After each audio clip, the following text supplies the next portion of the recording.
31 दिसंबर मेरी माँ के घुटने की सर्जरी का दिन था। हमने यह समय बहुत सोच समझ करके चुना था। हमारे इलाके में मौसम थोड़ा एक्सट्रीम रहता है। गर्मियों में बहुत गर्मी और सर्दियों में काफ़ी ठंड।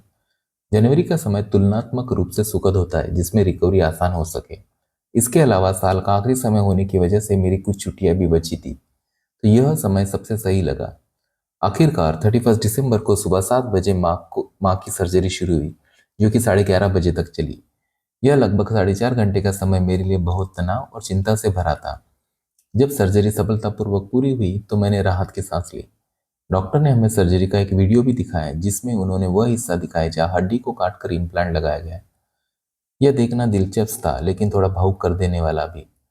सर्जरी के बाद माँ को आराम दिया गया और मैं इस बात से खुश था कि सब कुछ सही तरीके से हो गया। डॉक्टर ने लोअर बॉडी के लिए एनास्थेसिया दिया था, जिससे माँ पूरे ऑपरेशन के दौरान जगी हुई थी। ऑपरेशन का हिस्सा वह देख नहीं सकती थी, लेकिन उनकी आंखें खुली थी।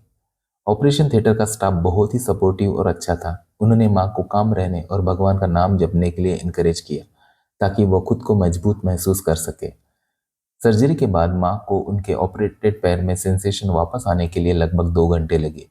इस बीच डॉक्टर ने मुझे कुछ सिंपल एक्सरसाइज करने को कहा, जैसे माँ के पैर को हल्के से हॉरिजॉन्टली मूव करना, ताकि मसल एक्टिव रहे।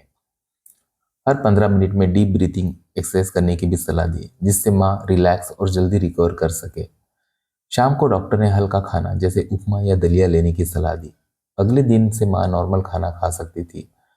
दर्द कम करने के लिए पेन किलर दिए गए और रात में बेहतर नींद के लिए स्लीपिंग पिल्स लेने की सलाह दी गई। जब बाहर पूरी दुनिया न्यू ईयर ईव मना रही थी, मैं और मेरी माँ हॉस्पिटल में थे, उनके लिए एक बेहतर कल का इंतजार करते हुए। इस पूरे सफर में मुझे एक बेटे के रूप में सुकून महसूस हुआ कि मैंने अपने माँ के दर्द को कम करने में अपनी जिम्मेदारी निभाई। हैप्पी न्यू ईयर दोस्तों।